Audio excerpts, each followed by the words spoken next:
प्रणाम मित्र। आज हम एक ऐसी दिलचस्प कथा सुनाएंगे जो बहुत ही मनुष्य के जीवन के लिए जानने के लिए जरूरी है। आज हम आपको ऐसी कहानी बताने जा रहे हैं, एक ऐसी भगवान की जो एक मनुष्य रूप में अवतार लेता है और पूरी सृष्टि को जीवन जीने का एक महान मार्ग दिखाता है।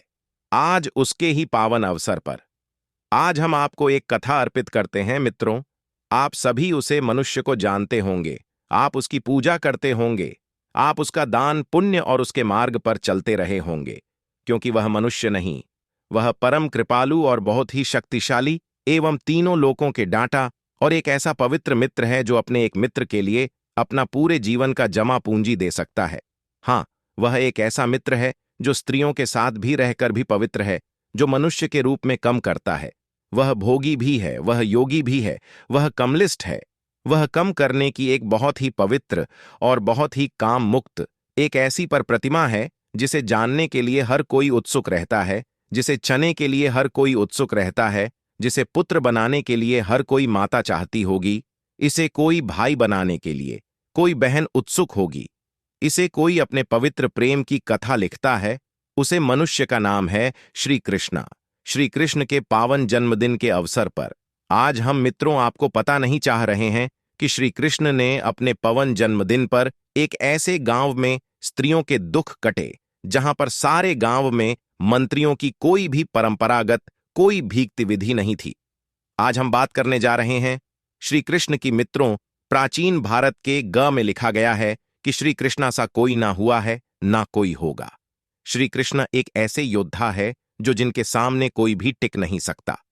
वही सर्वश्रेष्ठ हैं, वही सर्वख्याता है, वही पूरी सृष्टि के संहारक हैं और वही पूरी सृष्टि के संचालक भी हैं, ऐसा भी कहा गया है। और यह संपूर्ण सत्य है, क्योंकि वर्षों पूर्व एक ही धर्म था और एक ही धर्म रहेगा जो सनातन सत्य है। और मित्रों, अब हमको बताने जा रहे हैं, कथा तो ध्यान लगाकर सुनिए। एक शांतिपूर्ण नाम का गांव था जहां पर बहुत सारे मंदिर थे। भगवान शिव का मंदिर था, भगवान विष्णु का मंदिर था, भगवान कुबेर का मंदिर था, भगवान दत्तात्रेय का भी मंदिर था और भगवान श्री कृष्ण का भी मंदिर था। मित्रों, सारी देवी देवताओं को गांव के लोग बहुत ही मान सम्मान एवं भक्तिपूर्ण भाव से उनकी सेवा करते थे। हर एक पर्व को बहुत ही मां से निभाते थे। वैसे ही श्री कृष्ण के मंदिर में भी बहुत सारी भीड़ रहती थी। तो आपने बहुत सारे कार्य और बहुत सारी कथाएं सुनी होगी, लेकिन इस कथा में हम बताने जा रहे हैं कि श्री कृष्ण ने कैसे स्त्रियों के लिए उनके सारे बंधन, दुख एवं कांटे वाली बात कही है। मित्रों, उसे गांव में 4 बहनें रहती थीं। कुछ और बहनें बहुत ही गरीब थीं। उनके माता पिता बचपन ही गुजर चुके थे। उनकी बड़ी बहन बहुत ही निष्ठावान और उच्च स्वभाव की थी। फोन का स्वभाव इतना अच्छा था कि उनके गांव में मान मर्यादा थी। वह अपने काम से ही कम रखती थी, लेकिन तभी उन तीनों बहनों पर जैसे कल का साया पड़ा हो।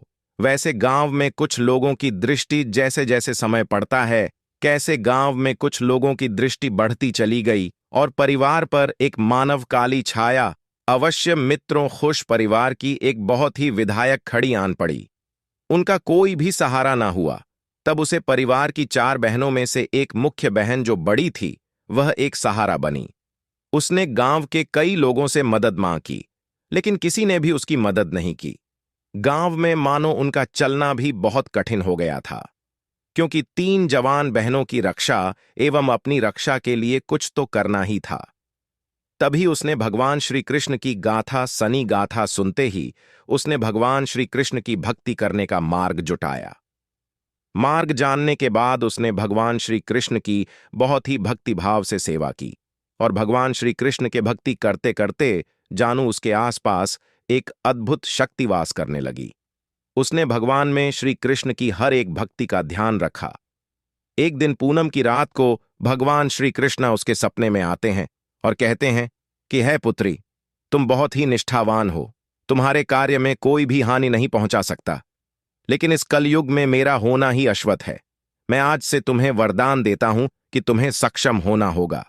इस कलयुग में स्त्रियों का जीना बहुत ही मुश्किल हो चुका है, इसीलिए तुम्हें मैं एक ऐसी विद्या दूंगा जिससे तुम्हें खुद सीखना होगा और अपनी बहनों को भी सीखना होगा, जिसे तुम्हारे गांव में या संसार में कोई भी तुम्हें पराजित एवं तुम्हारे शरीर एवं तुम्हारे किसी भी कार्य को हो हाथ और बड़ा नहीं डाल सकेगा।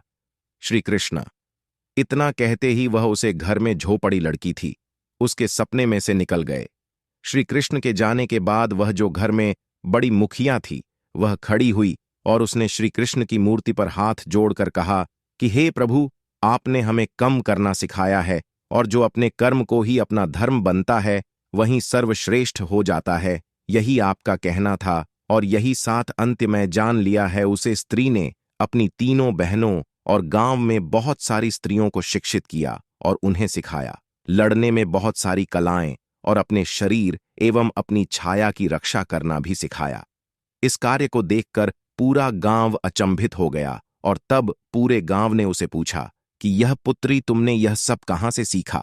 तभी उसने कहा कि मुझे भगवान श्री कृष्ण की आरती करके मुझे यह प्राप्त हुआ है और यही मेरा कार्य है कि हर संसार की सभी स्त्रियों को शिक्षित एवं बलशाली बनाओ और उन्हें सक्षम बना जिससे उन पर कोई भी बुरी नजर न डाल सके।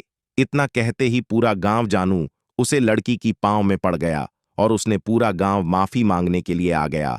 और तभी उसे लड़की ने कहा कि आप तो गांव के लोग हैं, अगर आपकी हमारी रक्षा नहीं करेंगे तो कौन करेगा। इतना कहते ही कि सभी देवता एक समान है और सभी सर्वश्रेष्ठ, हर एक देव का हर एक कार्य होता है और अपनी भक्ति और भावना से ही हम देवों और त्योहारों को सम्मान कर सकते हैं। इसीलिए एक साथ रहिए एक चोट से और सनातन धर्म की ओर बढ़ते रहे। मित्रों, इस कहानी से हमने आपको बताया कि हिंदू धर्म कोई आवेला नहीं, यह सर्वश्रेष्ठ है और यही सत्य है, यही पुरातन सत्य है। जय श्री राम। मित्रों, आगे बढ़ते रहिए और अपने धर्म की ओर एक आवाज उठाई। प्रणाम।